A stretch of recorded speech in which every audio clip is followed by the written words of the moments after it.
Dobrodošli u novi Famoza TV. Ova jesen biće veoma zanimljiva sudeći po vestima koje nam dolaze i zato ostanite sa nama do kraja. Nažalost, Samuel Nascimento nije nas posetio tokom ovog raspusta, ali Famozi se ovih dana ponovo javio njegov menadžer i potvrdio da su oni spremni da za nekoliko nedelja dođu u Srbiju. Naime, Samuel od kraja avgusta boravi u Evropi, a već je imao vrlo uspešan nastup u Poljskoj, gde su ga dočekale stotine fanova Violete, ali i Soj Lune, u kojoj odnedavno glumi. Samukin menadžer Gabriel javio nam se ovih dana i poručio da oni žarko žele da upoznaju zemlju iz koje mladom glumcu i muzičaru dolaze toliko lepe poruke i da je uveren kako bi taj nastup bio veoma uspešan. U poslednje vreme Samuelu pišu veliki broj vilavera iz Srbije i pitaju nas kada ćemo doći. To je jako cool, kaže nam Gabriel.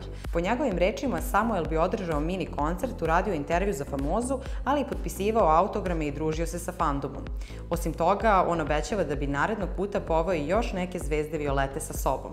Iako se niti jedan medij na svetu ne bavi dovođenjem zvezda, mi svakoga dana radimo na tome da uverimo lokalne organizatore kako bi Samukin dolazak bio fantastičan potez. Ukoliko u tome uspemo, uvereni smo da ćete se vi pojaviti na tom nastupu i pokazati da smo bili u pravu. Bridget Mendler odavno najavljuje svoj muzički povratak na scenu, a to se konačno desilo krajem avgusta. Ipak dobili smo nešto što uopšte nismo očekivali. Dok je album Hello My Name Is bio prepun veselih pop pesama, njen novi singl Atlantis je totalno suprotnost jer ima elektronski R&B prizvuk, a na njemu gostuje i reper Kaido. Napisala sam Atlantis nakon raskida, objašnjava ona na Twitteru. Atlantida je bila prelep grad koji je nestao i bio je zaboravljen pod vodom. Tako sam se i ja osjećala kada sam izgubila prvu ljubav.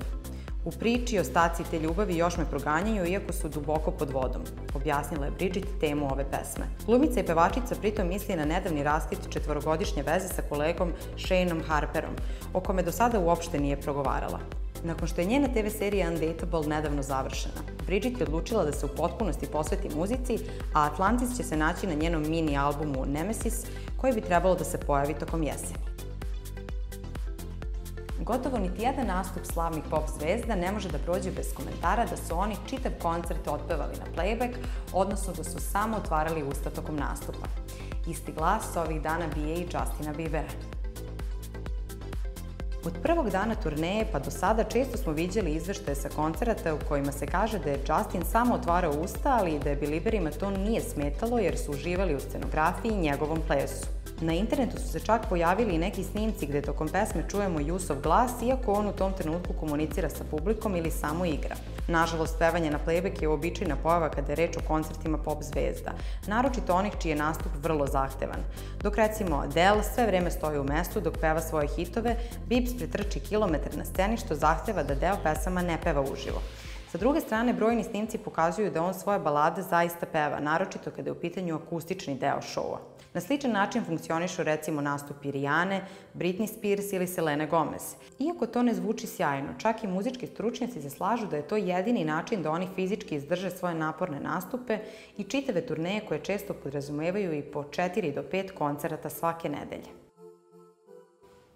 Directioneri željno iščekuju povratak svog benda, a zbog toga je podjednako uzbuđen i Shawn Mendes, koji je to pokazao 2 puta ove nedelje. Shawn odavno priča koliko ceni momke iz One D-a jer su pokazali da se odlično snalaze kada je reč o pisanju pesama, a sad je potvrdio i da će ih u društvu Nialla Horana napisati nekoliko. Uskoro počinjemo, pričao sam sa njima nedavno. Odlazimo u studio i vidjet ćemo šta će od toga ispasti. Volao bih da snimim nešto za moj album, a on nešto za svoj, ispričao je mladi Kanađanin. Shawn je dodao kako bi isto ponovio sa Louisom, Harryjem ili Liamom, a da se Niallu javio zato što ga bolje poznaje. Muzičar je na kraju poručio i koliko voli One D rečenicom "Uradio sam svoju prvu tetovažu i sad sam navučen na to.